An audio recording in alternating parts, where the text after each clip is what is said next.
ओम गुरु ब्रह्मा गुरु विष्णु गुरुदेव महेश्वर गुरु साक्षात् परब्रह्म तस्मै श्री गुरवे नमः। श्री चैतन्य मनोभीष्टं स्थापितं येन भूतले स्वयं रूप कदा मह्यं ददाति सपदान्तिकं।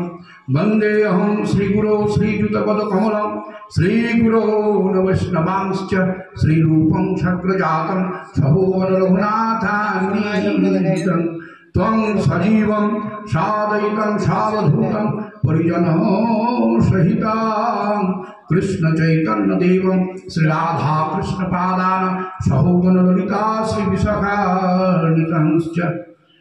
नमो ओम विष्णुपादाय कृष्णपृष्ठाय भूतले श्रीमते सच्चिदानंद गश्यामि नामिने।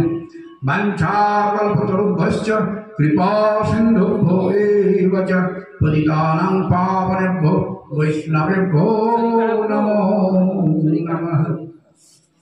आयनलम्बितो भुजौ कनकावदातौ संकीर्तनैकपीतरौ कमलायताक्षौ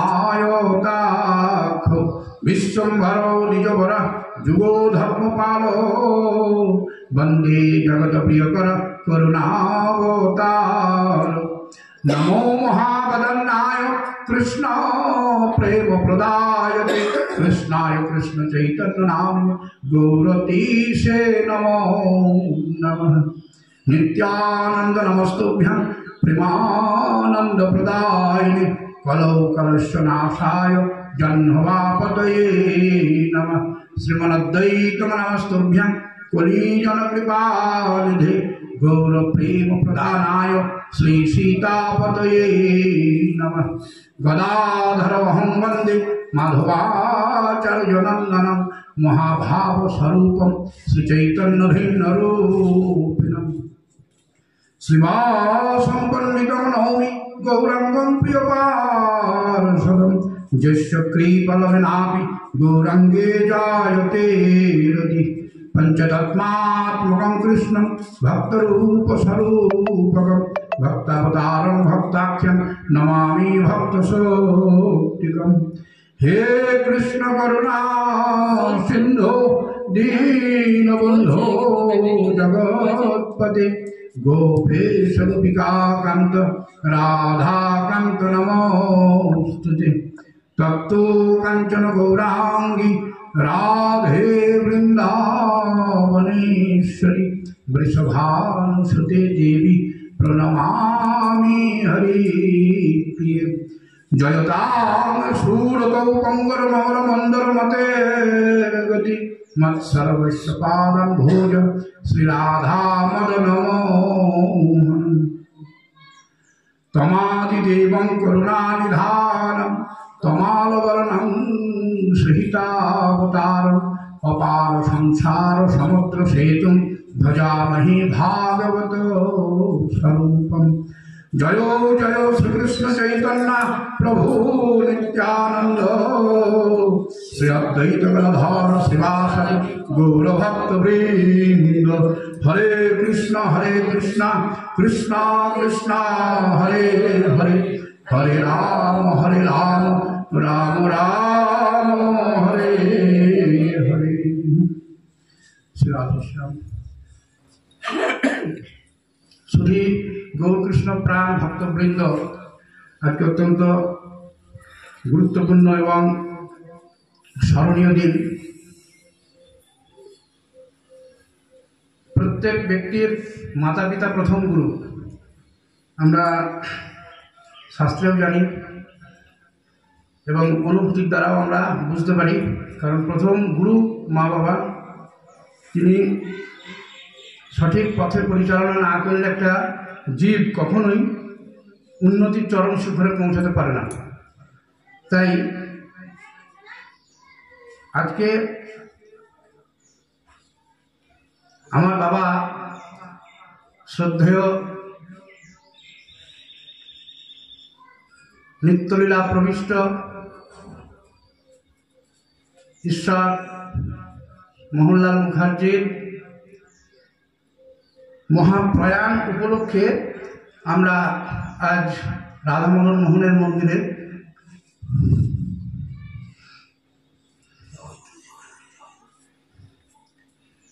তার নিত্য সেবা প্রাপ্তির আশায় সকলে হরিনামের শ্রবণ এবং কীর্তনের আয়োজন করেছি এবং সেই উদ্দেশ্যে আমরা উপবিষ্ট আছি। প্রথমেই বোঝার কথা যে চিরকাল ভগবান এবং মহাপুরুষগণ এই জগতে আসেন। চিরকাল, অনাদিকাল থেকে ভগবান এবং মহাপুরুষগণ এই জগতে আসেন, জীবকে শিক্ষা দেন। কিন্তু এই হতভাগ্য আমাদের মতো জীব তার উপস্থিত কালে তার প্রয়োজনীয়তা উপলব্ধি করতে পারে না। তার বাক্য, তার কথা, তার শিক্ষা গ্রহণ করতে পারে না। তিনি যখন চলে যান এই জগৎ ছেড়ে, তখন তার নামে কি হয়? অনেক লাভঝাপ হয়। চৈতন্য মহাপ্রভু যখন স্বয়ং ছিলেন, তার শিক্ষা সকলে গ্রহণ করতে চায়নি। শেষ পর্যন্ত তাকে সন্ন্যাস পর্যন্ত গ্রহণ করতে হয়েছিল, যদিও তার সন্ন্যাস গ্রহণের কোনো প্রয়োজন ছিল না।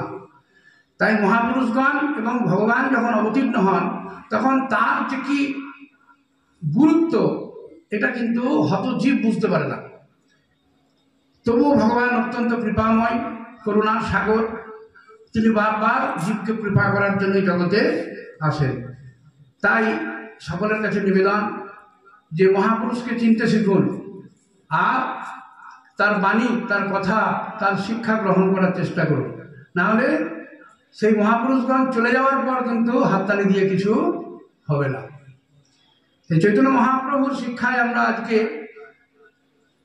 যদিও আজকে ভক্তের মহাপ্রয়াণ দিবস, তাই আমরা নামাচার্য শ্রী হরিদাস ঠাকুর, যিনি ভক্ত শ্রেষ্ঠ এবং ভক্তপ্রবর, তার আবির্ভাব থেকে মহাপ্রয়াণ পর্যন্ত আমরা শ্রী চৈতন্য চরিতামৃতম থেকে শ্রবণ করি।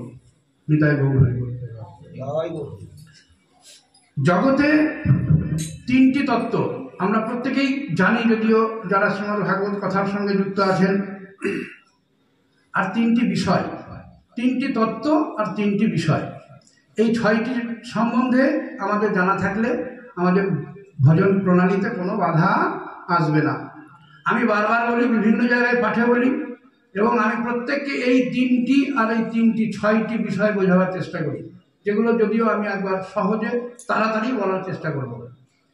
প্রথমত, এই অনন্তকোটি ব্রহ্মাণ্ডে ভগবান অর্থাৎ নিত্যধাম এবং এই মায়িক ধাম, টোটাল জগতের তিনটি তত্ত্ব, তিনটি বিষয় কি? একটা হচ্ছে ভগবান, একটা হচ্ছে জীব, একটা হচ্ছে মায়া। এই তিনটি আমাদের বুঝতে হবে। একটা হচ্ছে ভগবান, একটা হচ্ছে জীব, একটা হচ্ছে মায়া। বিষ্ণু শক্তি পরাপ্রক্তা ক্ষেত্রজ্ঞাখ্যা তথা পরা অবিদ্যা কর্ম সংজ্ঞান্যা তৃতীয়া শক্তিরিষ্যতে, বিষ্ণু পুরাণের শ্লোক। যে তিনটি বিষয় এই অনন্তকোটি ব্রহ্মাণ্ডে, একটা হচ্ছে ভগবান স্বয়ং, তাকে বলছে পরাশক্তি। পরা মানে যার উপরে আর কেউ হয় না, অর্থাৎ যিনি অন্য নিরপেক্ষ নন, অর্থাৎ কারুর দ্বারা তিনি পরিচালিত হন না, যিনি কারুর অপেক্ষা করেন না, যিনি নিজে স্বয়ং এবং স্বতন্ত্র, তিনি যা খুশি তাই করতে পারেন। একমাত্র স্বয়ং ভগবান ছাড়া যা খুশি তাই কেউ করতে পারেন না, ভগবানের অবতারগণও পারেন না। তাই পরতত্ত্বকে সমস্ত বেদাদি শাস্ত্রের নির্যাস ভগবান চৈতন্য মহাপ্রভু স্বয়ং জানালেন যে ঈশ্বর পরম কৃষ্ণ, যে ঈশ্বর একেলা কৃষ্ণ, আর সব ভৃত্য। একমাত্র ঈশ্বর হচ্ছে মদন মোহন, আর কেউ কিন্তু ঈশ্বর নয়। তো ঈশ্বর একেলা কৃষ্ণ, আর সব ভৃত্য, যারা জইছে নাচাইছে তৈছে করে নৃত্য। তিনি জীবকেও নাচাচ্ছেন, মায়াকেও নাচাচ্ছেন, এমনকি তার অবতারগণকেও তিনি পরিচালনা করছেন। শিবও ভগবানের অপেক্ষা রাখেন, বিষ্ণুও ভগবানের অপেক্ষা রাখেন, মহাবিষ্ণুও ভগবানের অপেক্ষা রাখেন। ভগবানের যত অবতারগণ আছে, সোয়াংস যারা, সবাই ভগবানের অপেক্ষা রাখেন। ভগবান হচ্ছেন মেন পাওয়ার হাউস। তাহলে আমরা সহজে বুঝলাম যে একমাত্র কৃষ্ণ হচ্ছেন পরতত্ত্ব ভগবান, যিনি কলিযুগে চৈতন্য মহাপ্রভুর অবতীর্ণ হয়েছিলেন। তিনি হচ্ছেন স্বয়ং কৃষ্ণ। পরতত্ত্ব বুঝতে পারলাম, এর ব্যাখ্যা সারা দিন বললেও শেষ হবে না। আমরা এই আরও নিখুঁতভাবে ডিটেলসে যদি আমরা ব্যাখ্যা করতে যাই, সারা দিনেও সম্ভব নয়। তবু আমি অল্প কথায় আমরা একটু বুঝলাম যে অনন্ত কোটি ব্রহ্মাণ্ডের পরতত্ত্ব অর্থাৎ পরম তত্ত্ব হচ্ছেন কৃষ্ণ। দ্বিতীয় হচ্ছে জীব। দ্বিতীয় হলো জীব। জীব কারা? আমরাই জীব, আমরা প্রত্যেকেই জানি। জীব দুই প্রকার, নিত্যমুক্ত, নিত্যবদ্ধ। নিত্যমুক্ত কারা? যারা ভগবত ধামে ভগবানের নিত্য সেবায় নিত্যকাল, নিত্য মানে অনাদিকাল যারা যুক্ত আছেন ভগবানের নিত্য সেবায়, হ্যাঁ, তারা হচ্ছে নিত্য মুক্ত জীব। তারাও কিন্তু জীব, তারা ভগবানের দাস। কৃষ্ণ একমাত্র মালিক, বারবার বলছি, আর বাকি সবাই হচ্ছে কৃষ্ণের দাস। ভগবানের অবতাররাও তার দাস, তার অপেক্ষা রাখেন। তারা নিত্য মুক্তরা নিত্য জগতে তারা নিত্য সেবায় যুক্ত আছেন। আর আমাদের মতো জীব দ্বিতীয় প্রকার, তারা হচ্ছে নিত্যবদ্ধ। নিত্যবদ্ধ কিসের বাঁধনে বাঁধা? কর্মের বাঁধনে বাঁধা। অর্থাৎ কর্মের যে ফল, সেই ফল ভোগ করার জন্য জীবকে বারবার এই জগতে বিভিন্ন দেহ ধারণ করে কর্ম অনুসারে যে যেমন কর্ম করে তাকে তেমনি ফল ভোগ করার জন্য দেহ ধারণ করে এই জগতে আসতে হয়। 84 লাখ প্রকার দেহ জীব জগতে আছে।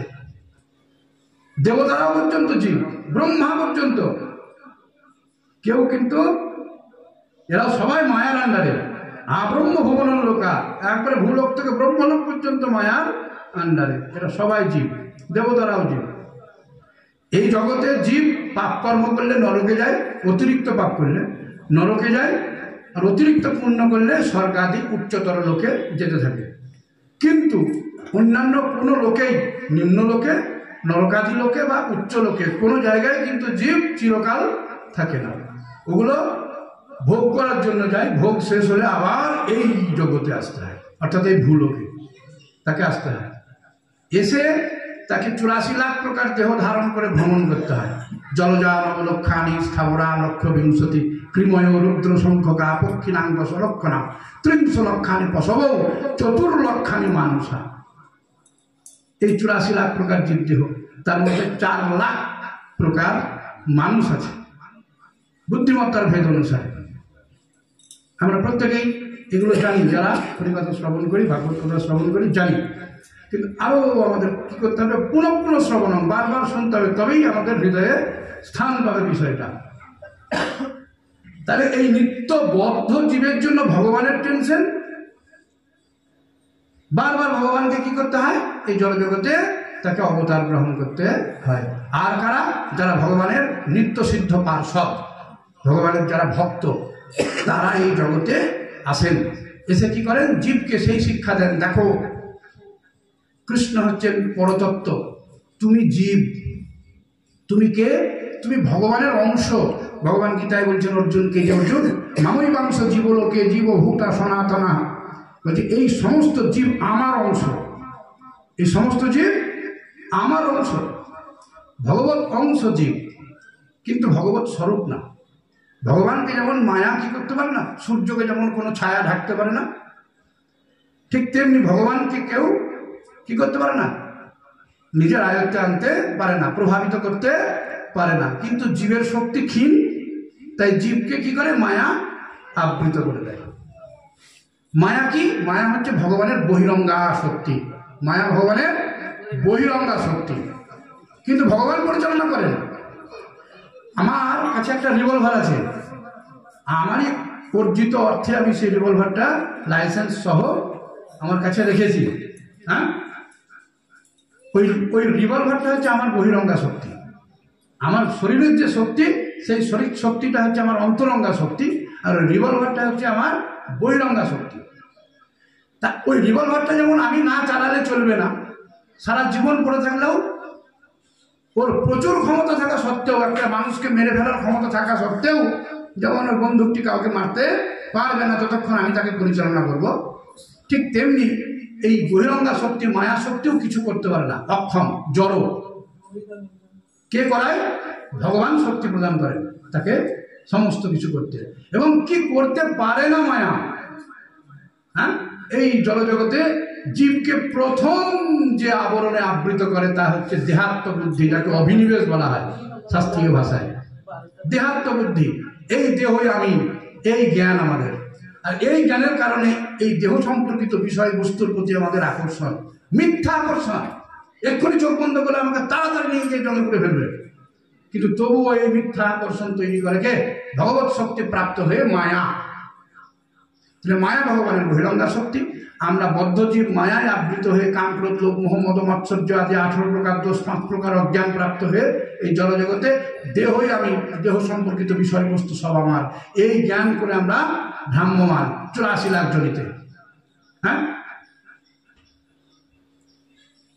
তো এই বদ্ধ জীব কে জানানো হলো যে দেখো তুমি এই যে দেহ মানে যেটাকে দেহাত্ম বুদ্ধি বলে বা অভিনিবেশ, এই দেহাত্ম বুদ্ধিজনিত কারণে তুমি কি করছো না, তো এই পার্থিব বিষয়ের প্রতি তুমি আকৃষ্ট হয়ে কি করছো, আমার এবং আমি বোধ তৈরি করছো, করে তুমি মিথ্যা অভিমান তৈরি করে জন্ম মৃত্যুর চক্রে তুমি ঘুরতে থাকছো।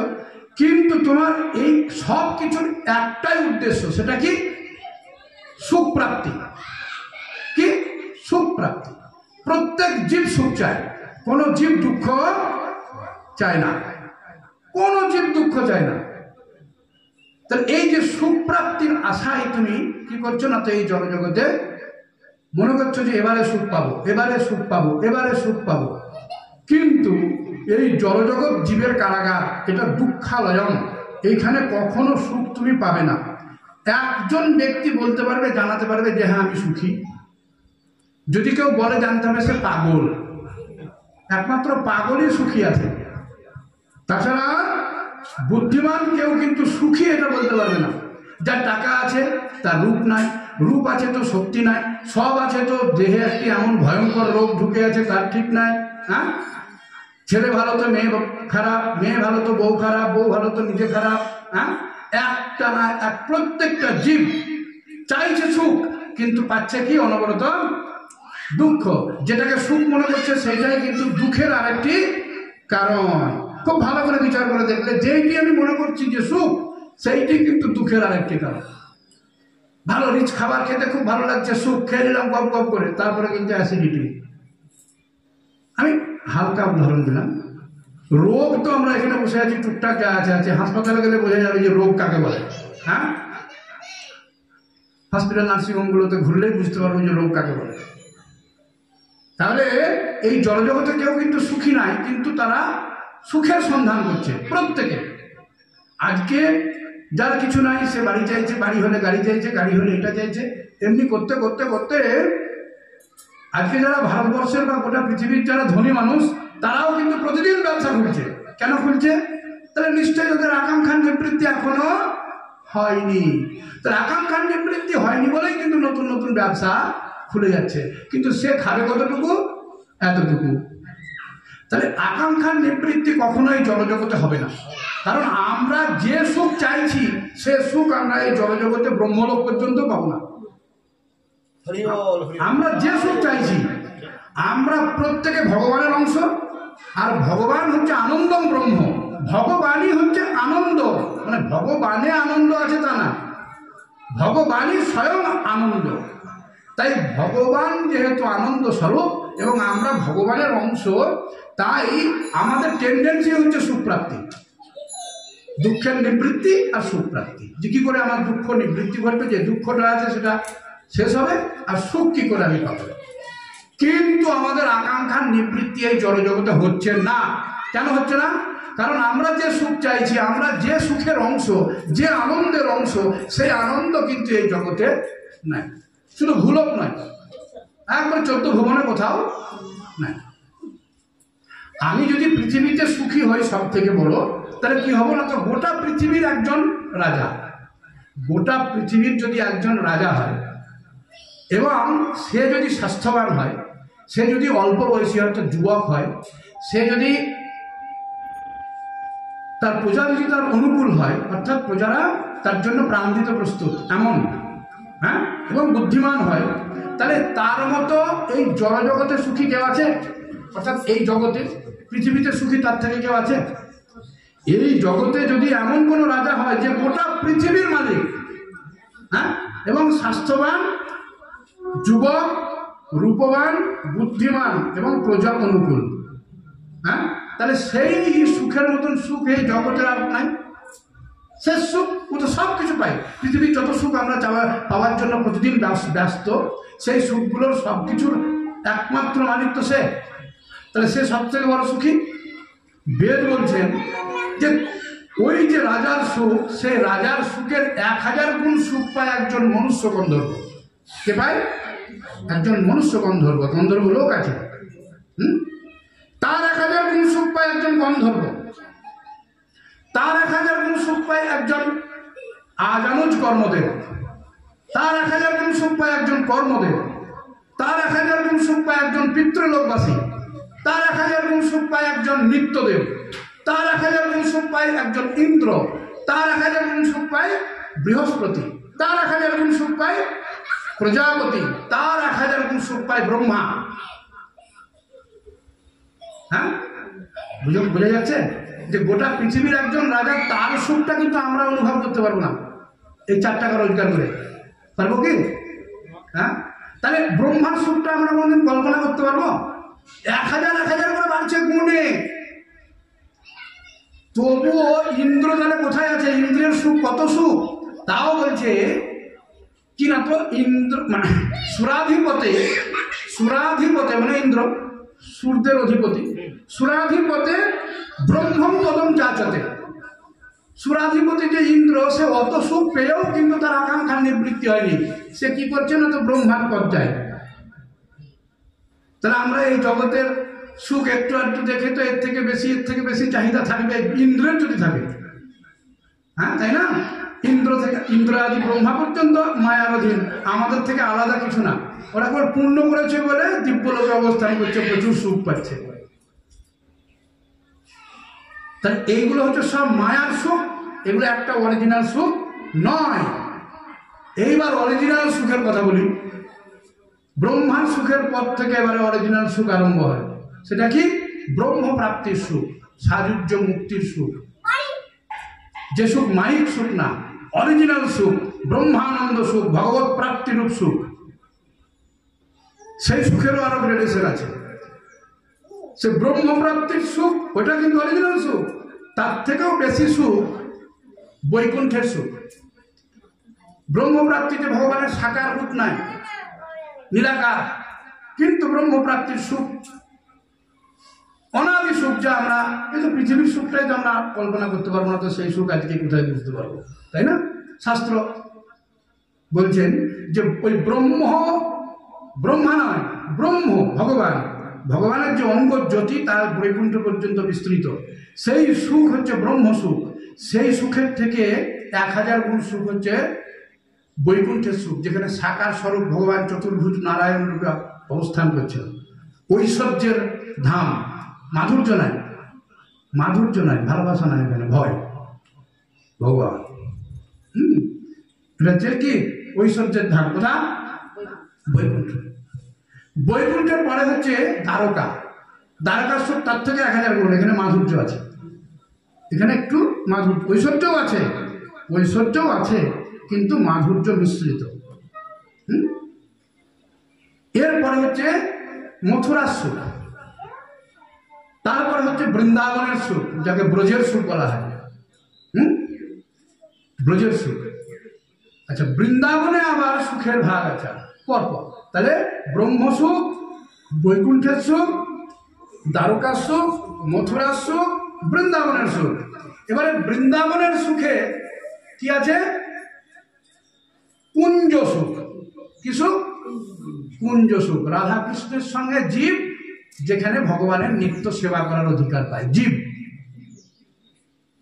এরপরে আরো দুটো ধাপ আছে, এখানে জীব যেতে পারে না, সাধারণ জীব যেতে পারে না। সেটাকে বলা হয়, পরেরটা হচ্ছে নিকুঞ্জ সুখ, যেখানে শুধু অষ্টসখী আর রাধা কৃষ্ণ আছেন। ওইখানে আর কাউরের কিন্তু প্রবেশ নিষেধ, নো এন্ট্রি, কেউ যেতে পারবে না। ওটাকে নিকুঞ্জ সুখ বলা হয়। এরপরে আর একটা আছে যেটাকে বলা হয় নিভৃত নিকুঞ্জ। কি বলা হয়? নিভৃত নিকুঞ্জ। সেখানে রাধা কৃষ্ণ ব্যতিরেকে আর কাউরের অধিকার নাই। এটা হচ্ছে 20 নম্বর সুখ। সেই সুখ আমাদের কল্পনাতীত, আমরা অতদূর যাবো না। তাহলে আমাদের লক্ষ্য কি হবে? কুঞ্জ সুখ পর্যন্ত, বৃন্দাবনে পৌঁছে কি কুঞ্জ সুখ পর্যন্ত, একটাই আমাদের কি হবে লক্ষ্য, এইটাই লক্ষ্য হবে আমাদের লক্ষ্য। কিন্তু এই জড়সুখগুলো একটাও নয়। আবার তারপরেও যে ব্রহ্ম সুখ, বৈকুণ্ঠের সুখ, মথুরার সুখ, দ্বারকার সুখ, এগুলো আমাদেরকে ত্যাগ করতে হবে। আমাদের একমাত্র আকাঙ্ক্ষা হবে কি কুঞ্জ সুখ, যে রাধা মদন মোহনের যে সেবা আমাদের, এইটা সেই কুঞ্জ সেবা, এটা কোনো সাধারণ সেবা না, কুঞ্জ সেবা। তাহলে এই কুঞ্জ সুখ হবে আমাদের একমাত্র কি লক্ষ্য। কিন্তু জীব অনাদিকাল অজ্ঞানতার কারণে, অজ্ঞানতা, গুরু শরণাগতি ঠিকঠাক না থাকার কারণে জানতে পারছে না। জীব কিন্তু এইখানেই সুখ খোঁজার চেষ্টা করছে, আর মনে করছে খুব রূপ রসগন্ধ স্পর্শ শব্দে প্রচুর সুখ, কিন্তু সেই সুখেও পরিপূর্ণ সুখী হতে পারছে না। পারবে কেন? কারণ সে যে সুখটা চাইছে সে সুখ তো সে এখানে পাবে না। একটা দেখুন, পৃথিবীর যে কোনো একটা জিনিস যদি আমরা ছেড়ে দিই, কোথায় পড়বে? মাটিতে পড়বে। মাটির অংশ মাটিতে পড়বে। আগুন জ্বাললে আগুনের শিখা কোন দিকে যাবে? কারণ ও সূর্যের অংশ, ও সূর্যের দিকে যাবে। জল এক জায়গায় ঢালতে থাকলে কোথায় যাবে? সমুদ্রে গিয়ে পড়বে এক সময়, করতে করতে ঠিক গিয়ে সমুদ্রে পড়বে। হ্যাঁ, সমুদ্রের অংশ। তাহলে যে যার অংশ, অংশ সবসময় অংশীর দিকেই যাবে, আর অংশীর কাছে অংশীমুখী তার টেন্ডেন্সি হবে, হবে না? স্বাভাবিক এটা। তাই জীব যেহেতু ভগবত অংশ, তাই জীবের গতি হচ্ছে সেই পূর্ণ সুখ প্রাপ্তি, অর্থাৎ ভগবত সঙ্গ প্রাপ্তি। কিন্তু চিরকাল ভুল ডিসিশনের কারণে, বুদ্ধি ভুল হওয়ার কারণে, গুরু শরণাগতি না হওয়ার কারণে, মহাপুরুষের সঙ্গ না করার কারণে কি হয়? জীব এই জড়জগৎ রূপ কারাগারেই ঘুরতে আছে, আর মনে করছে খুব সুখী, খুব মজা। হ্যাঁ, আজকে 4টা দালান করলাম, হ্যাঁ, কোটি কোটি টাকা জমা করলাম, বিরাট কিছু করে দিলাম, 4টা ছেলে হয়ে গেল, খাওয়া দাওয়া করলাম, বুড়িয়ে গেলাম, গাঁ করে ট্যাঙ্ক করে মাথা হেঁটে হেঁটে চলে গেলাম। হ্যাঁ, কিন্তু এই সুখের চিন্তা করছে না। প্রত্যেকে করতে পারে, কিন্তু কেন হয় না? কারণ তারা গুরু শরণাপন্ন হয় না। একমাত্র ভগবান বলছেন, একমাত্র গুরুই পারে তোমাকে সেই পথে পৌঁছে দিতে। ভাগবতমে 11 স্কন্ধে উদ্ধবকে ভগবান শ্রীকৃষ্ণ বলছেন, উদ্ধব তোমাকে একটি খুব সুন্দর কথা বলি, শোনো, সব থেকে গুরুত্বপূর্ণ কথা। বলছে এই যে নরদেহ দেখছো না, এই যে মনুষ্য দেহ, এই মনুষ্য দেহটা একটা দৃঢ় নৌকা, যে নৌকার সাহায্যে প্রত্যেকটা জীব চাইলে পারে কি করতে না, তো এই ভবসমুদ্র পার করে আমার কাছে চলে আসতে, এই 12টা সুখকে ত্যাগ করে আমার কাছে চলে আসতে পারে। কিন্তু নৌকা তো এমনি চলবে না, নৌকা জলে ছেড়ে দিলে এমনি চলবে? চলবে না, একজন কান্ডারি দরকার।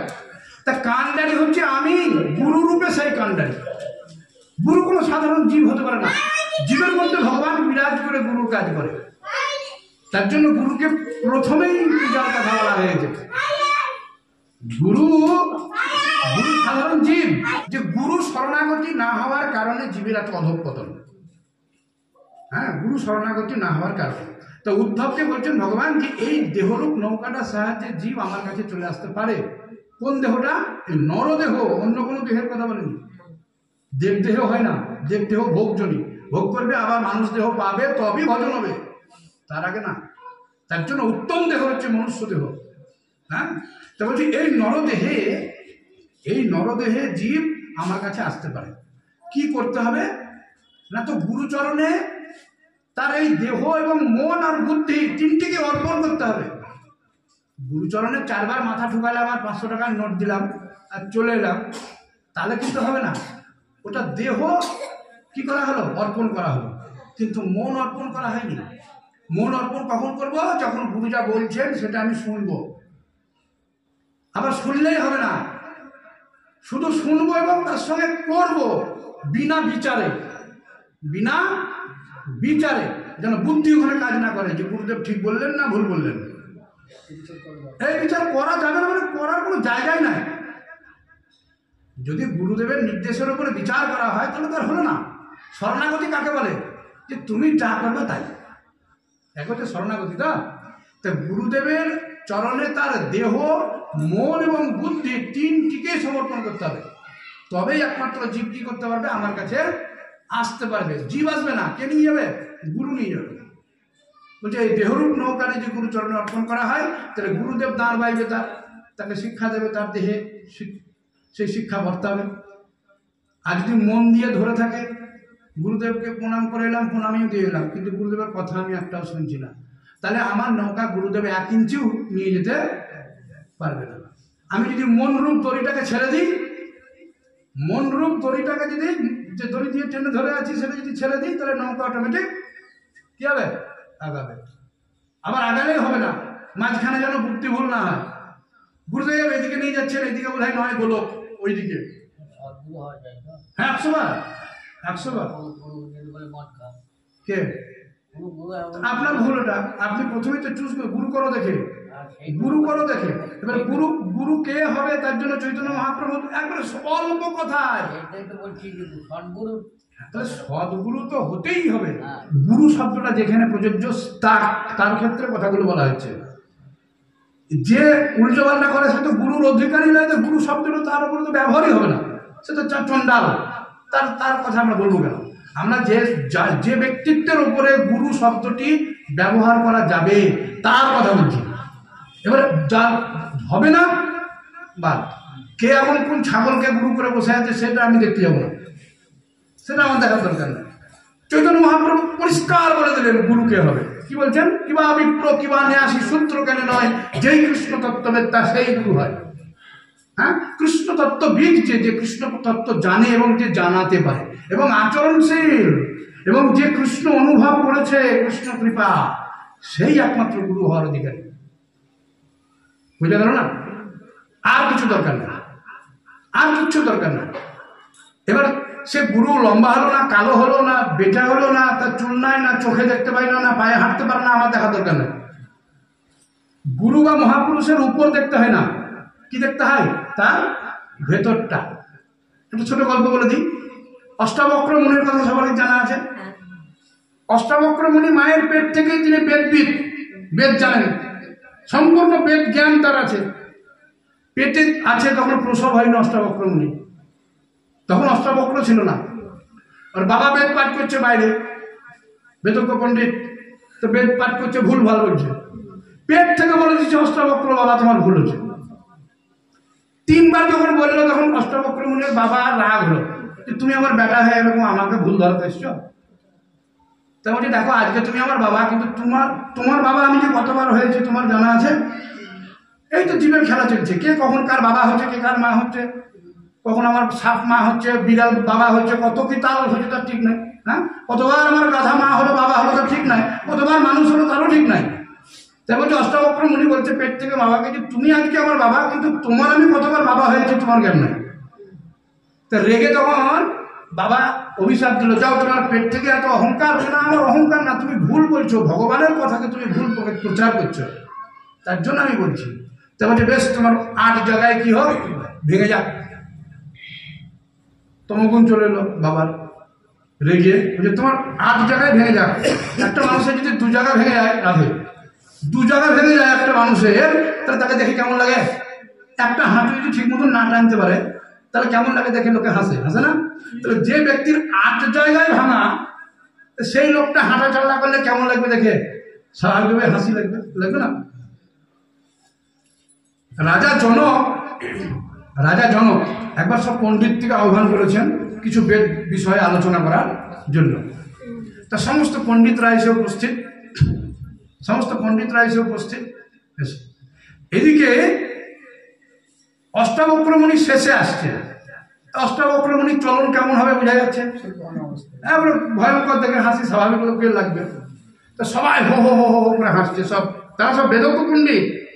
জনক চুপচাপ জোর হাতে বসে আছে, জানছে মহাপুরুষ। হ্যাঁ, ও কিন্তু ওর চেহারাটা দেখছে না। রাজা জনক চেহারা দেখছে না, তার মধ্যে যে কৃষ্ণ আছে তাকে দেখছে, তার মধ্যে যে বেদ আছে তাকে দেখছেন। হ্যাঁ, আর বাকিরা ওর ওপরটা দেখে হাসছে হো হো করে। হ্যাঁ, তা অষ্টাবক্র মুনি প্রথমে কিচ্ছু বললেন না, তিনি চুপচাপ এসে আসন গ্রহণ করলেন। আসন গ্রহণ করে রাজা জনকের উদ্দেশ্যে বললেন, রাজা জনক, তুমি যে আসলে যে সমস্ত পণ্ডিতদের ডেকে নিয়ে এসো পণ্ডিত মনে করে, এরা সব চামার, এরা সব চামার। কেন বললেন? কেন বললেন? তিনি রেগে বলেননি, তিনি ঠিকঠাক বলেছেন। তা জনকের উদ্দেশ্যে সমস্ত পণ্ডিতরা উঠে বলছেন, রাজা জনক, আপনি কি ফাজলামো পেয়েছেন? আপনি কি আমাদেরকে অপমানিত করার জন্য এখানে ডেকে এনেছেন? আপনার সভায় উপস্থিত একজন লোক আমাদেরকে এরকম খারাপ কথা বলে অপমান করবে, তা এটা তো আমরা শুনবো না। তখন জনক সকলের কাছে জোড়হাত করে বলছে, আপনারা সকলে পণ্ডিত। তা উনিও একজন পণ্ডিত। তা উনি যখন আসছিলেন তখন আপনারা তাকে দেখে হেসেছেন। তো তিনি পণ্ডিত হয়ে আপনাদেরকে এরকম কথা কেন বললেন, সেটা আপনাদের একবার ওনাকে জিজ্ঞেস করা উচিত, যে আপনাদেরকে এই কথাটা কেন বললেন, যে চামার কেন বললেন। তবে ঠিক আছে, আমরা ওকে জিজ্ঞেস করি, সঠিক উত্তর পেলে ভালো, আর না হলে আমরা এক্ষুনি এই স্থান ত্যাগ করে চলে যাব। তো সবাই জিজ্ঞাসা করছে অষ্টবক্রকে, যে বলুন আপনি এরকম একটা কটূক্তি কেন করলেন, একটা বাজে কথা আমাদেরকে কেন বললেন, এরকম অপমান কেন করলেন? যেন আপনাদেরকে অপমান করিনি, আপনাদের সঠিক নামটা আমি আপনাদেরকে একবার শুনিয়েছি মাত্র। যে কেন বললেন?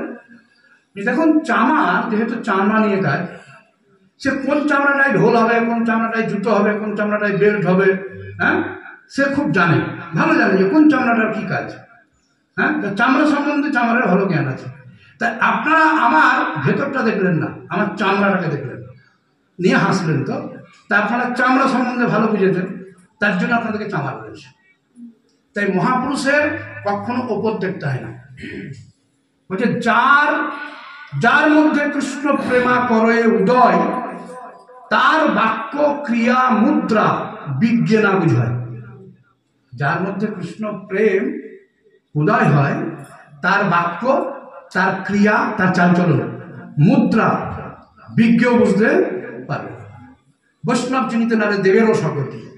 বৈষ্ণব চিনতে তোমার মধ্যেই বেড়াচ্ছে, জামা প্যান্ট পরে, বেল্ট পরে ঘুরে বেড়াচ্ছে, টুপি পরে, তিলক নাই, মালাও নাই, তার মধ্যে কতটা বৈষ্ণবত্ব আছে তুমি কিন্তু চিনতে পারবে না। তার জন্য প্রত্যেকের প্রতি সমদর্শী হতে হবে, কাউকে অসম্মান করার কোনো প্রয়োজনই নাই। বেশ, তাই আমাদের এত অধঃপতনের কারণ হচ্ছে গুরু শরণাগতি আমাদের নাই। আমরা গুরুর ওপরটা দেখি, গুরুর শিক্ষাটাকে গ্রহণ করার চেষ্টা করি না। এটা হচ্ছে আমাদের প্রথম ভুল। এটা কিন্তু আমাদেরকে কি করতে হবে? সাবধান হতে হবে। এখনো সময় আছে, এখনো সময় আছে। খট্টাঙ্গ মহারাজ 48 মিনিট টাইম পেয়েছিলেন ভগবত প্রাপ্তির জন্য, 48 মিনিট। পরীক্ষিত তো 7 দিন পেয়েছিলেন। হ্যাঁ, আর খট্টাঙ্গ মহারাজ 48 মিনিট পেয়েছিলেন। 48 মিনিটের মধ্যে নারদ মুনির কাছে জানতে পারলেন এই জগৎ সম্বন্ধে, মায়া সম্বন্ধে, জীব সম্বন্ধে, ভগবান সম্বন্ধে।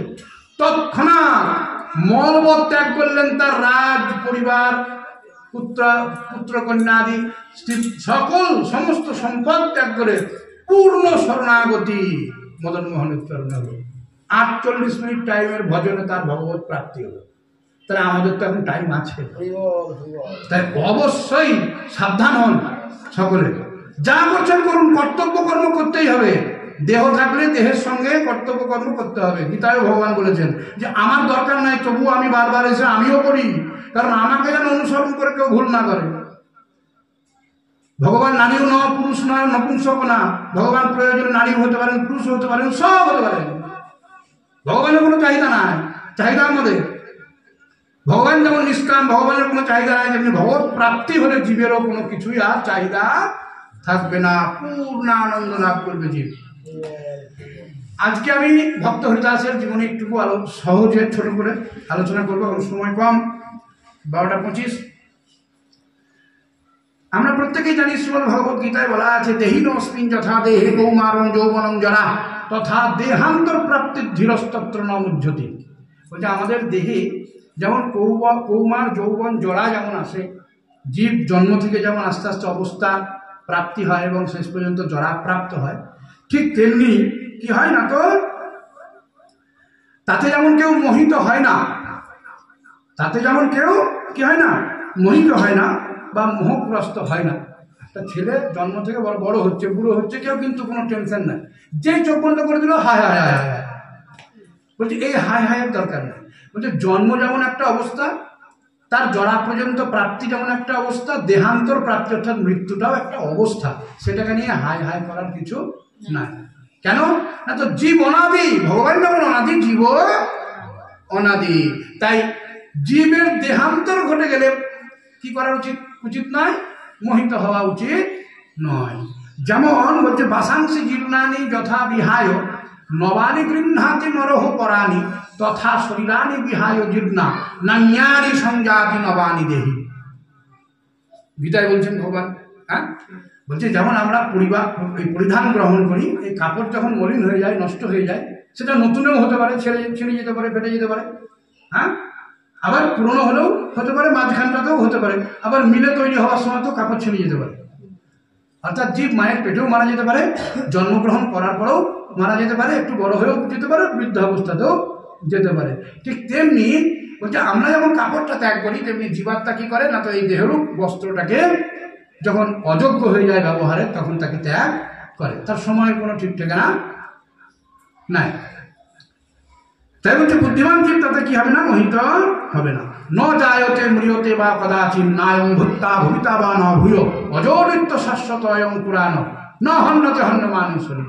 এই আত্মাকে মারা যায় না, আত্মা কখনো বদ্ধ নয়।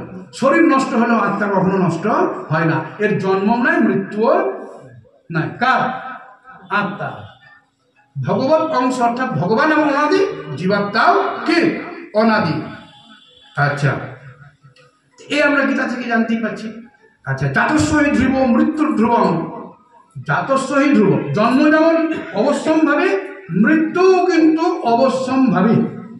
তাই বলছে যে তস্মাৎ অপরিহার্য অর্থে নতং সচিতুর মরহসি।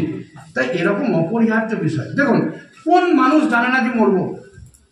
সবাই জানে যে মরবো, হ্যাঁ, সবাই জানে, দেখছে তো দিন রাত, সবাই জানে একদিন না একদিন আমি মরবই। তাহলে আমি যখন জেনেই বসে আছি মরবই, তাহলে আমার মরে যাওয়ার পর তো কান্নাকাটি কিসের, মোহিত হওয়া কিসের? আমি তো জেনেই আছি। আমি জানছি যে আমাকে 10 তারিখ ওই ব্যাংকের কিস্তি দিতে হবে। এবার ব্যাংকের কিস্তির দিন চলে আসবে, তখন আমার মোহিত হয়ে তো লাভ নাই, চেঁচামেচি করে আর হইচই করে কোনো লাভ না। আমি জানি আমি নিয়েছি, আমাকে দিতে হবে। তাহলে আমি যখন জানি আমার জন্ম হয়েছে, আমার মৃত্যু হবে, তখন মরার সময় আমার তো কান্নাকাটি গেছে। শাস্ত্র বলছেন, কে বলছেন? ভগবান বলছেন স্বয়ং, কোনো সাধারণ মুনি ঋষি বলছেন না, স্বয়ং ভগবান। কাকে বলছেন? অর্জুনকে বলছেন। তো এইভাবে শ্রী চৈতন্য মহাপ্রভু বলছেন, দেখো জীবেরও স্বরূপ হয় কৃষ্ণের নিত্য দাস, শ্রীকৃষ্ণের তটস্থা শক্তি ভেদ অভেদ প্রকাশ। জীব হচ্ছে ভগবানের নিত্যকালের দাস। হ্যাঁ, সেই জীব এই জড়জগৎ রূপ কারাগারে পতিত হয়ে কৃষ্ণ ভুলে আছে, কৃষ্ণের দিকে পিঠ করে আছে। কৃষ্ণ এখানে, আমরা যেমন কৃষ্ণ এখানে, তো রাধে কৃষ্ণ এখানে, কিন্তু আমরা কৃষ্ণকে খুঁজছি বাইরে। হ্যাঁ, মায়াপুর, মথুরা, নবদ্বীপ, বৃন্দাবন ঘুরে বেড়াচ্ছি, কিন্তু কৃষ্ণ তো আমার মধ্যে। কৃষ্ণ আমার মধ্যে না থাকলে কি হবে না? আমি তো বেঁচেই থাকতে পারবো না। অন্য কথা তো ছেড়েই দিলাম। আমার যে বেঁচে থাকা, এই বেঁচে থাকাটাও তো কৃষ্ণের উপর নির্ভর করছে। আমার মধ্যে কৃষ্ণ আছে বলেই আমি বেঁচে আছি, তাই না? তাহলে আমার মধ্যে কৃষ্ণ আছে বলে বেঁচে আছে, তাহলে কৃষ্ণ প্রত্যেক জীবের মধ্যে বিরাজ করছে। কিন্তু আমরা সেই কৃষ্ণকে দর্শন না করে আমরা বহির্মুখী। এই বহির্মুখী জীব মায়ায় পতিত হয়ে, মায়ার দ্বারা পরিচালিত হয়ে কি করছে না, তো অনন্তকাল দুঃখ ভোগ করছে। তাই আমাদের কি করতে হবে না, তো গুরু শরণাগতি প্রথম দরকার। আগে হরি শরণাগতি হয় না, আগে গুরু হচ্ছে ভক্তি, ভক্ত, ভগবান, গুরু। চতুর্বপু এক, রামচরিতমানস। এই 4টি দেহ এক। কি কি? ভক্তি, ভক্ত, ভগবান মানে ভগবান, আর গুরু। এই 4টা একই বস্তু। এই 4টাতেই মন আমাদের থাকতে হবে। এ বাদে যা আছে তা হচ্ছে সব অনর্থ, আর এই 4টি হচ্ছে অর্থ জগতের। এই 4টিতে মন থাকবে। তাহলে গুরু শরণাগতির প্রথম দরকার। গুরু শরণাগতি না হলে কখনো কৃষ্ণ তত্ত্ব জ্ঞান হবে না, আর কৃষ্ণের কৃপা লাভও হবে না। অনন্তকাল গরু ভেড়া ছাগল টিকটিকি গিরগিটি হয়ে এখানে আসা যাওয়ায় চলবে।